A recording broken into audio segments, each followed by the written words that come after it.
हे प्रभु, अब क्या होगा? आप क्या करेंगे? ब्रह्मापुत्र मनु का क्या होगा? दानव हयग्रीव आपके ज्ञान को नष्ट करने पर तुला हुआ है और भगवान शिव ने पृथ्वी को जलमग्न करने का निर्णय ले लिया है। अब वही होगा देवी जो मेरा वचन है। मैं वचनबद्ध हूं कि जब भी कोई शक्ति मानवता के लिए संकट बनेगी तो मैं उसे अवश्य रोकूंगा। जिस प्रकार सूर्य अपना तेज बांटना नहीं छोड़ सकता, जिस प्रकार एक दीपक अपना प्रकाश फैलाना नहीं छोड़ सकता, उसी प्रकार मैं भी अपने वचन से मुख नहीं मोड़ सकता देवी। अब मेरे प्रथम अवतार का समय आ गया है देवी। मत्स्य अवतार, परित्राणाय साधूनाम विनाशाय च दुष्कृताम धर्म संस्थापनार्थाय संभवामि युगे युगे। मत्स्य अवतार? हां देवी, मैं मत्स्य का रूप धारण करके पृथ्वीलोक पर जाऊंगा। आप पृथ्वीलोक जाएंगे? हाँ महादेवी। और मेरा क्या होगा? जब से आपने मेरी रचना की है, मैं आपके बिना एक पल भी नहीं रही हूं। आप ही तो कहते हैं कि मैं आपकी अर्धांगिनी हूं। आपकी बाएं भुजा में मेरा वास है। वामांगी हूं मैं आपकी, और आप मुझे ही छोड़कर जाने की बात कर रहे हैं। हे कमल नयन, मुझ पर दया कीजिए। एक क्षण भी मैं आपसे दूर नहीं रह सकती। हे सर्वश्रेष्ठ, हे नारायण, आपकी लक्ष्मी आपसे दूर नहीं रह पाएगी। दूर तो मैं भी नहीं रह सकता आपसे महादेवी। अपना विष्णु रूप पाते ही मैंने आपकी रचना की थी, तो मैं आपसे दूर कैसे रह सकता हूं? भला पुष्प से सुगंध और सागर से लहर दूर रह सकती है? हमारे एकाकार होने का समय आ गया है देवी।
जानती थी कि मानव कल्याण के लिए, अपने आप्त वचन की रक्षा के लिए मेरे दीनदयाल भगवान श्री विष्णु मेरे आंगन को अवश्य पावन करेंगे।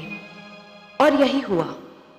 वासुदेव ने मछली का रूप धारण करके अपना पहला अवतार लिया, किंतु दो समस्याएं थीं।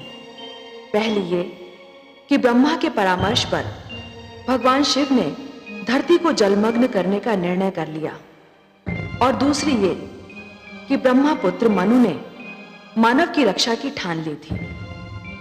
मनु वृद्ध हो चुके थे, पर उनके मन में मानव कल्याण की रक्षा की इच्छा अब भी प्रबल थी। उन्होंने आमरण व्रत कर रखा था। उनकी पत्नी शत्रुपा को ब्रह्मा का आशीर्वाद था कि समय उनके यौवन को कभी प्रभावित नहीं करेगा। वो अब भी युवती थी, किंतु एक सती की भांति अपने पति की सेवा में तत्पर थी।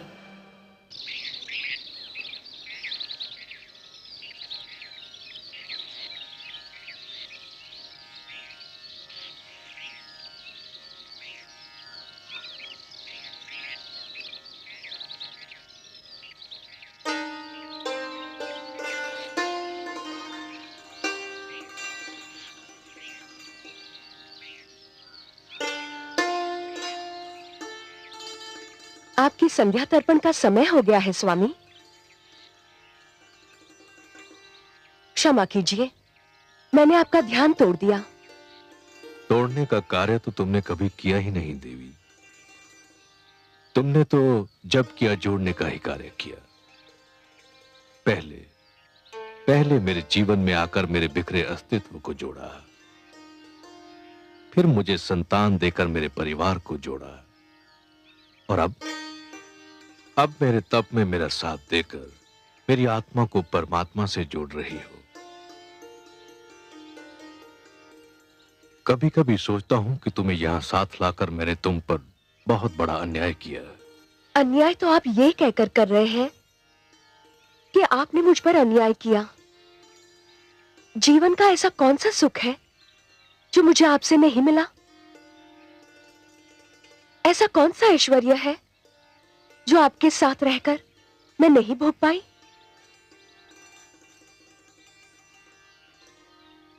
मैं बहुत ही स्वार्थी कहलाती यदि मैं आपसे केवल सुख पाती रहती, आपके दुख और आपके कष्ट की भागीदार न बनती। पिता श्री ब्रह्मा ने हमको उत्पन्न करते समय भी तो यही कहा था कि हम दो शरीर किंतु एक प्राण है। आप वृक्ष हैं स्वामी और मैं अमरलता। आपके सहारे के बिना तो मैं खड़ी भी नहीं रह सकती। तुमने जिस प्रकार सतीत्व के धर्म का पालन किया है, उसी से प्रसन्न होकर पिता श्री ब्रह्मा ने तुमको वरदान दिया कि तुम सदैव वैसी की वैसी रहोगी जैसी पिता श्री ने तुम्हें उत्पन्न किया था। तुम्हारी आयु आती जाती ऋतुओं और बीते समय से कदापि प्रभावित नहीं होगी। आपके मुख पर आपकी तपस्या, आपके निश्चय और आपकी कल्याणकारी प्रवृत्ति का तेज है स्वामी। मानव जाति के कल्याण के लिए आप आमरण व्रत कर रहे हैं। मानव जाति को बचाने के लिए आप तपस्या कर रहे हैं स्वामी। तुम भी तो मेरी भांति केवल जल का सेवन कर रही हो देवी। तुमने ये व्रत क्यों रखा है? मैं अपने सुहाग की रक्षा के लिए व्रत कर रही हूं। अब उठिए, सूर्यास्त का समय हो गया है।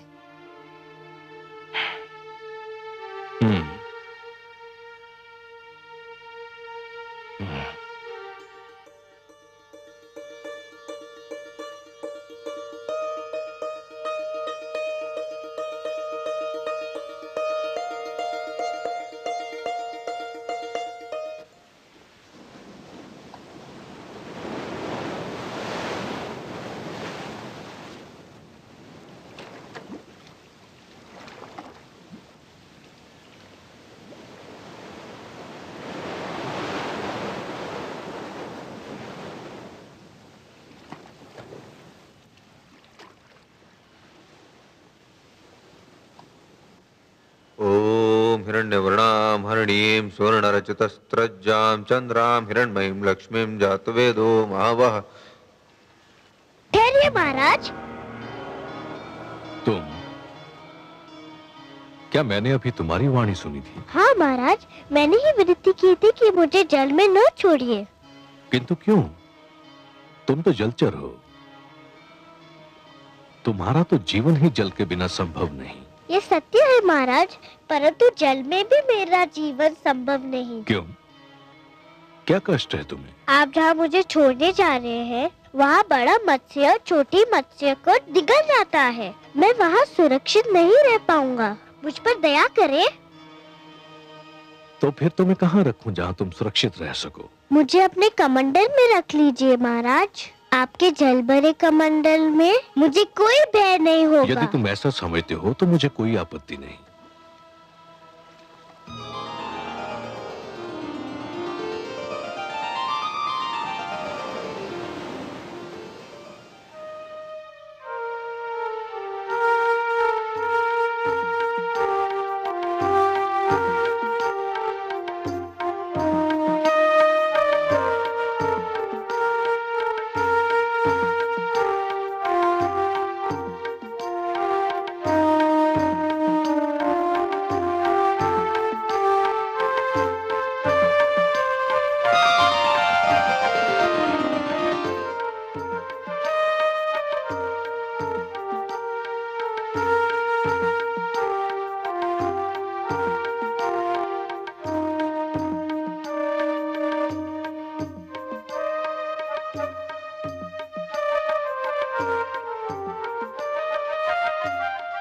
नहीं देवी नहीं, जल मत फेंकना। क्यों स्वामी? कमंडल में एक मत्स्य है, मैंने उससे जीवन रक्षा का वचन दिया है। ये तो छोटी सी मछली है। यह आपने बहुत अच्छा किया जो मुझे बता दिया, नहीं तो इसके प्राण चले जाते।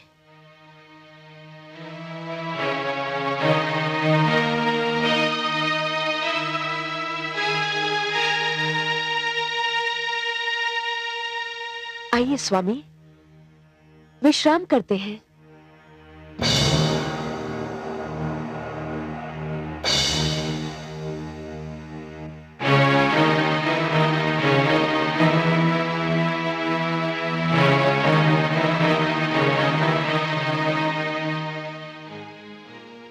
हे दानवराज, आप हमें मुक्त कर दीजिए।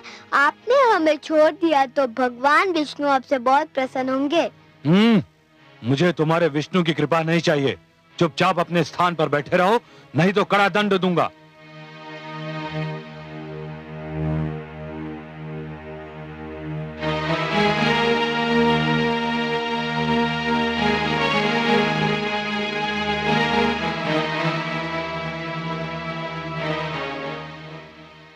कौन है ये सुंदर बालक? इन्हें किसने बंदी बनाया है? हम भगवान विष्णु के आप्त वचन माता दानव हयग्रीव हमारा अपहरण करके हमें यहाँ ले आया है। छोड़ दो इन्हें। मुझे खेद है माता, मैं आपके आदेश का पालन नहीं कर सकता। क्यों? क्यों नहीं कर सकते मेरे आदेश का पालन? ये चारों दानवराज हयग्रीव के बंदी हैं और उनका आदेश है कि इन्हें ना छोड़ा जाए। माते,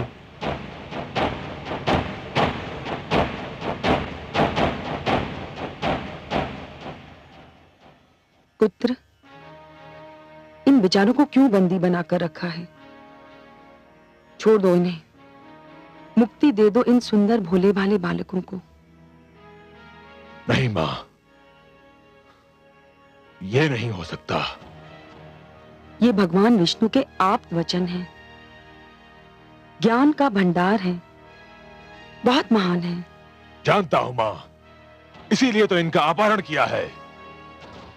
विष्णु ने इन्हें मानव कल्याण के लिए जन्म दिया है, दानव समाज को नीचा दिखाने के लिए रचा है इन्हें।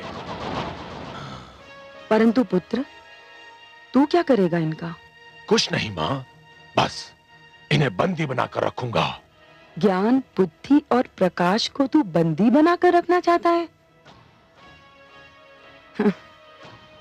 मेरी मान, यदि तू इन्हें ले ही आया है तो इनसे कुछ ज्ञान सीख ले, बुद्धि प्राप्त कर ले, इनके प्रकाश से अपने जीवन में उजाला कर ले। मुझे इन वस्तुओं की कोई आवश्यकता नहीं है मां। कैसे आवश्यकता होगी तुझे इन वस्तुओं की? तेरे मस्तिष्क में तो अज्ञान और अहंकार भरा हुआ है। कैसा अभागा है तू? तेरे घर में ज्ञान और बुद्धि के 4 दीपक हैं और तू अंधेरों में भटक रहा है। मां, तुम जब भी आती हो मेरे लिए अब शब्दों का ही उपहार लाती हो। कैसी माता हो तुम?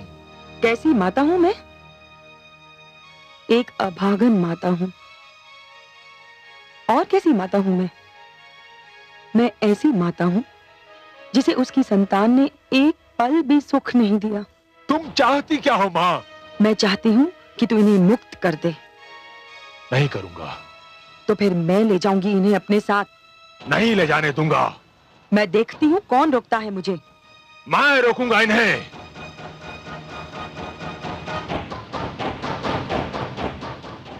देखती हूँ तू कैसे रोकता है। आओ बालकों। नहीं। हट जा तू मेरे बीच से। मां, तुम चली जाओ यहां से। नहीं जाऊंगी। क्या कर लेगा तू मेरा? नहीं मां, मैं कहता हूं चली जाओ यहां से। नहीं तो? नहीं तो क्या करेगा तू? मां, मुझे भय है कहीं मेरा हाथ ना उठ जाए और मैं तुम्हारा अपमान न कर बैठूं। हाथ उठाएगा तू मुझ पर? मेरा अपमान करेगा तू? अरे अभागे, अपमान तो मेरा उसी दिन हो गया था जिस दिन तूने मेरी कोख से जन्म लिया था। हे ईश्वर, ऐसे दुर्वचन सुनने से पहले मुझे इस संसार से उठा क्यों नहीं लिया? ऐसे पुत्र के होने से तो पुत्र का ना होना ही अच्छा था।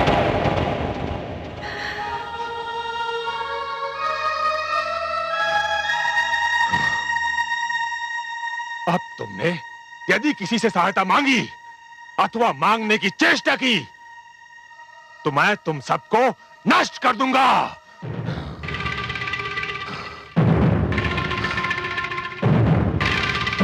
स्वामी, स्वामी, स्वामी,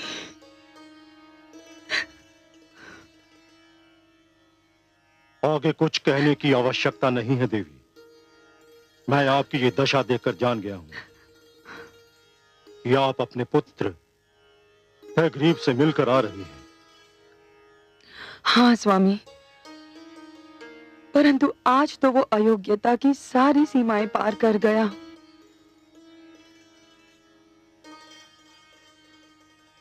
जो किसी सीमा को मानता ही ना हो उस पर यह दोष लगाना ही व्यर्थ है कि वो अयोग्यताओं की सारी सीमाएं पार कर गया।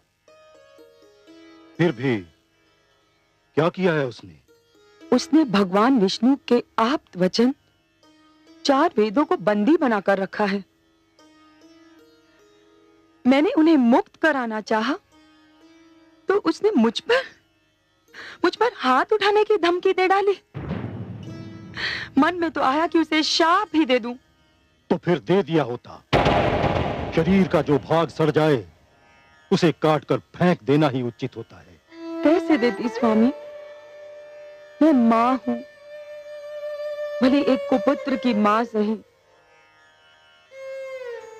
परंतु आज मुझे एक बात का ज्ञान अवश्य हुआ है कि कभी कभी मातृत्व भी लज्जा का कारण बन जाता है।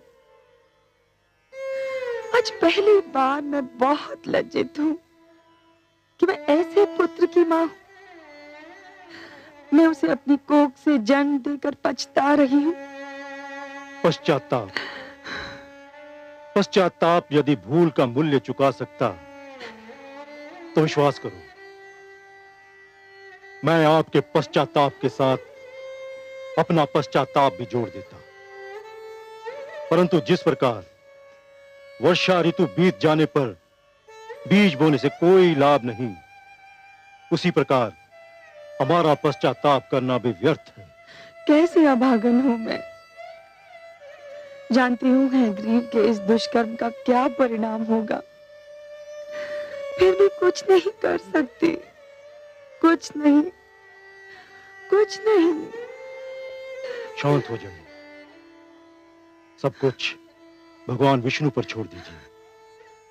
वो जो भी करेंगे उचित ही होगा, न्याय के अनुकूल होगा। शांत हो जाइए।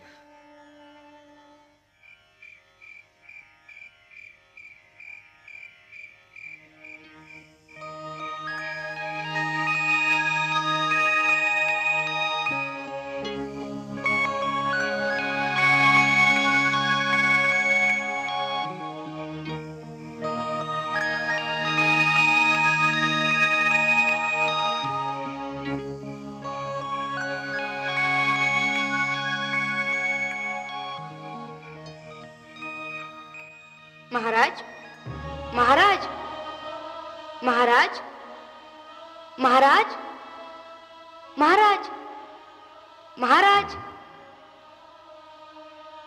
महाराज। ये मुझे कौन पुकार रहा है? क्या हुआ स्वामी? मुझे ऐसा लगा जैसे कोई मुझे महाराज महाराज कहकर पुकार रहा हो। कौन था वो? मैंने पुकारा महाराज। अरे, ये पुकार तो कमंडल से आ रही है। हाँ देवी, ये मैं ही हूँ। मेरी रक्षा कीजिए।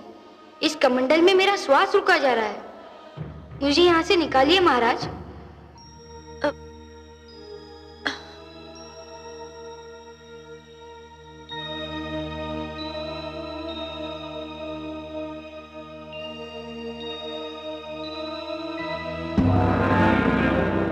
अरे, मत्स्य का आकार तो कमंडल के बराबर हो गया है। मुझे अनुमान नहीं था कि कोई जलचर एक ही रात्रि में इतना बड़ा हो जाता है। इस कमंडल में तो इसका श्वास घुट जाएगा। मैं इसे बाहर के जलाशय में छोड़ आता हूं, इसे वहां चैन मिल जाएगा।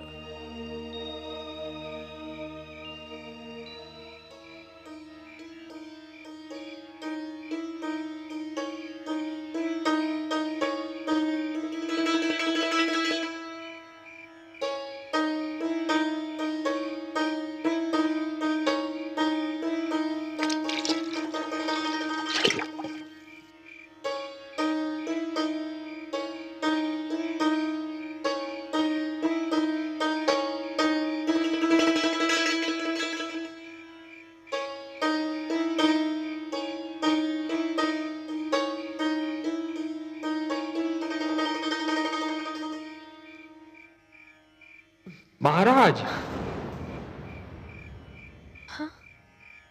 महाराज,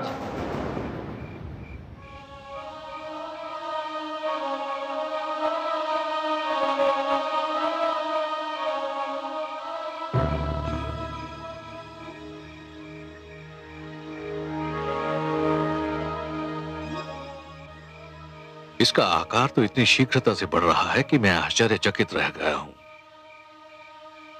मैंने किसी मत्स्य को एक ही रात्रि में इस प्रकार बढ़ते नहीं देखा है। स्वामी, क्या ये मत्स्य है?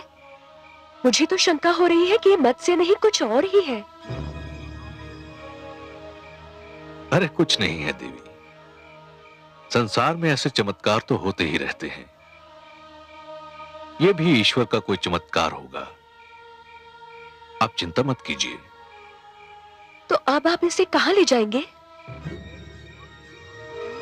इसका आकार इतनी शीघ्रता से बढ़ रहा है कि सागर के अतिरिक्त इसका कोई स्थान नहीं हो सकता। मैं इसे ले जाकर सागर में छोड़ दूंगा। अब इसे किसी बड़े मत्स्य या जीव जंतु का भय नहीं है।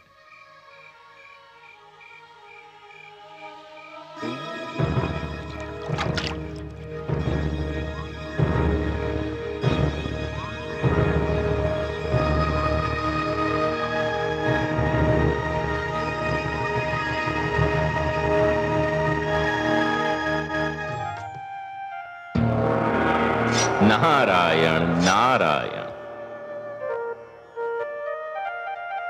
प्रणाम पिताश्री, बारंबार प्रणाम।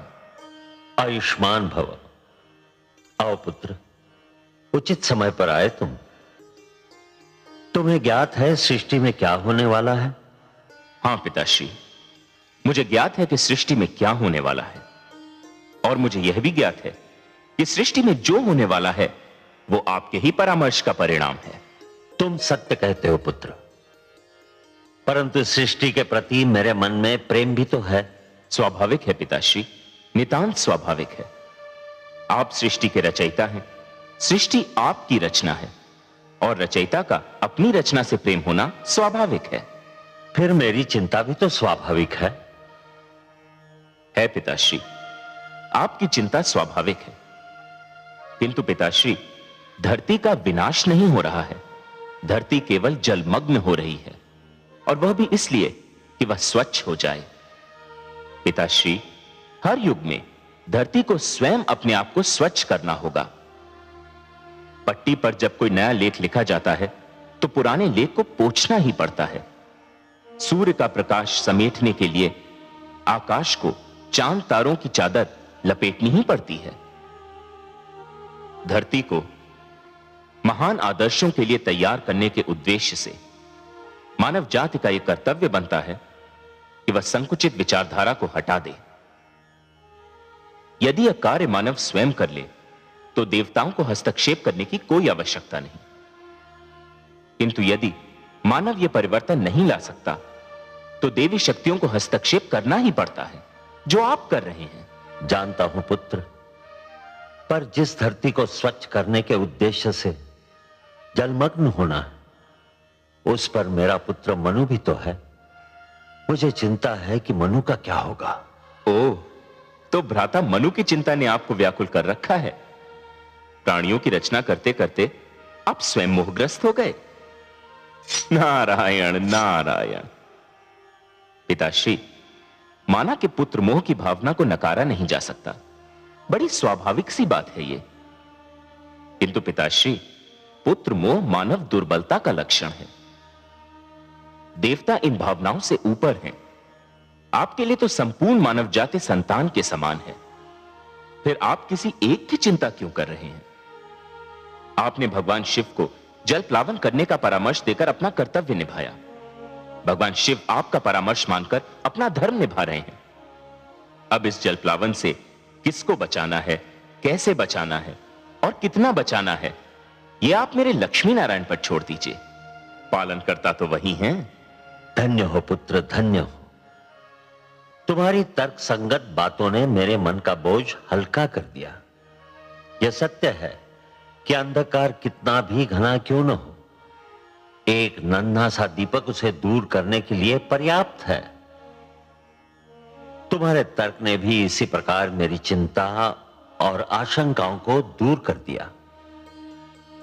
संसार यदि तुम्हें महानतम तथा सर्वोत्तम मार्गदर्शक कहता है तो उचित ही कहता है। अपने परम पूज्य पिताश्री की चिंता दूर करके मैंने केवल अपना पुत्र धर्म निभाया है। मुझे आपकी सेवा करने का अवसर मिलता रहे, यही मेरी कामना है। क्योंकि पिता की सेवा करके मन को जो संतोष मिलता है, उसका आनंद ही कुछ और है। नारायण नारायण।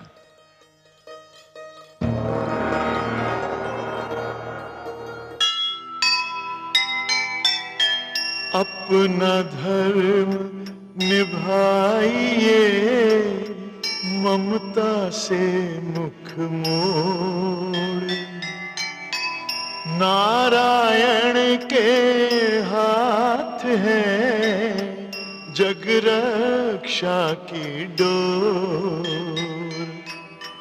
चिंता मुक्त हुए पिता, ज्ञानी का सुन ज्ञान। नारद जैसे पुत्र पर क्यों न करे अभिमान, क्यों न करे अभिमान।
ये क्या हो रहा है भगवान?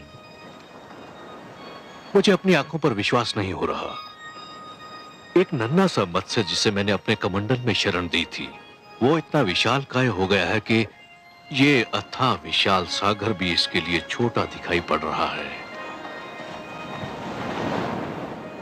ये कैसी लीला है? ये साधारण मत्स्य हो नहीं सकता। मुझे बताइए, आप कौन हैं? मैं आपके दर्शन के लिए व्याकुल हूं। मुझे दर्शन दीजिए प्रभु।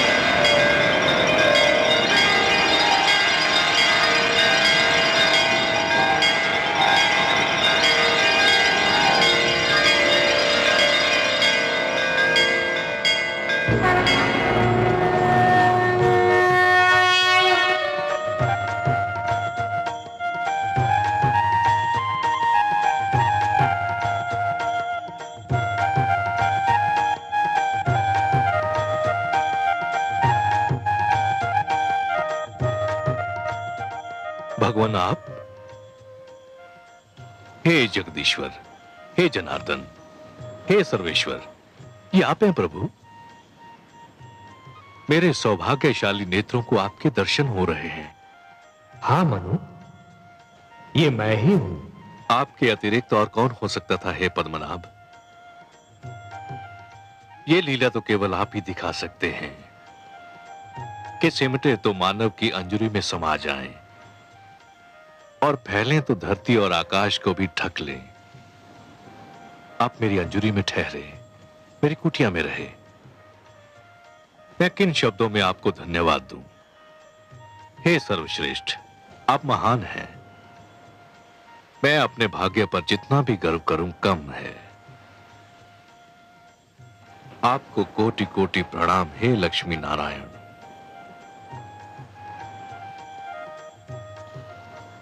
पर क्षीर सागर को छोड़कर धरती पर आकर उसे पावन करने का क्या भेद है दीनदयाल? हे मनु, मानव कल्याण की जिस चिंता के कारण तुमने आमरण व्रत कर रखा है, उसी चिंता ने मुझे भी पृथ्वी पर आने के लिए विवश कर दिया। अब मेरी बात ध्यान से सुनो। आपकी मधुर वाणी सुनने के लिए मैं सिर से पांव तक कान बना हुआ हूं प्रभु। ब्रह्मा के परामर्श पर भगवान शिव इस धरती को स्वच्छ करना चाहते हैं। उन्होंने धरती को जलमग्न करने का निर्णय कर लिया है। आने वाली अमावस्या को आकाश से ऐसा वज्रपात होगा कि कानों को ध्वनि सुनाई नहीं देगी। ऐसी वर्षा होगी मनु कि मानो लगेगा कि आकाश में छेद हो गया। जल का एक रेला आएगा और यह धरती गहरे जल में डूब जाएगी। मैं तुम्हें डूबने से बचाना चाहता हूं मनु। मैं आपकी कृपा और अनुकंपा को कैसे धन्यवाद दूं? परंतु हे जगदीश्वर, जब समस्त धरती ही डूब जाएगी, मानव जाति ही नष्ट हो जाएगी, तो मैं अकेला बचकर क्या करूंगा? हे मनु, जीवन मानव से महानतर है। मानव को मृत्यु आ सकती है, परंतु जीवन कभी नहीं मरता।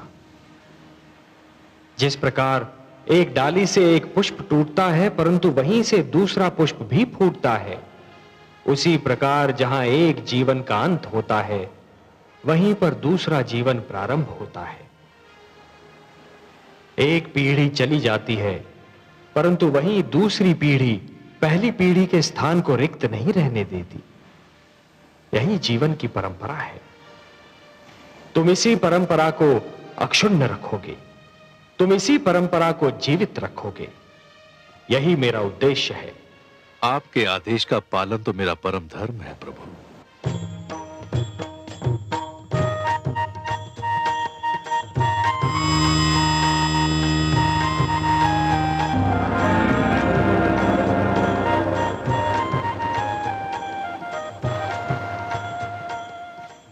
मनु, जल प्लावन के समय तुम अपनी धर्म पत्नी शत्रुपा के साथ इस नौका पर सवार हो जाना। अपने अतिरिक्त इस नौका पर समस्त पशु पक्षियों का एक एक जोड़ा और उन सारे पौधों के बीज भी रख लेना जिन्हें तुम आवश्यक समझते हो। मैं मत्स्य के रूप में आऊंगा। तुम इस नौका को मेरे सींग से बांध देना। मैं तुम्हारी नौका को सुमेरु पर्वत पर ले जाऊंगा, जहां पहुंचकर तुम्हें एक नवीन जीवन का निर्माण करना होगा, एक नए मानव को जन्म देना होगा। जो आदेश प्रभु। मैं आपके आदेश का अक्षरशः पालन करूंगा।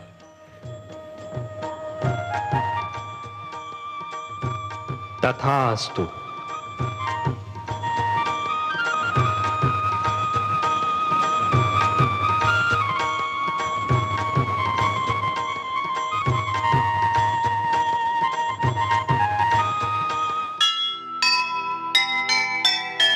होते हैं संसार के संकट में जब प्राण, तब तब आते हैं प्रभु करने को कल्याण। कभी न होने देंगे वो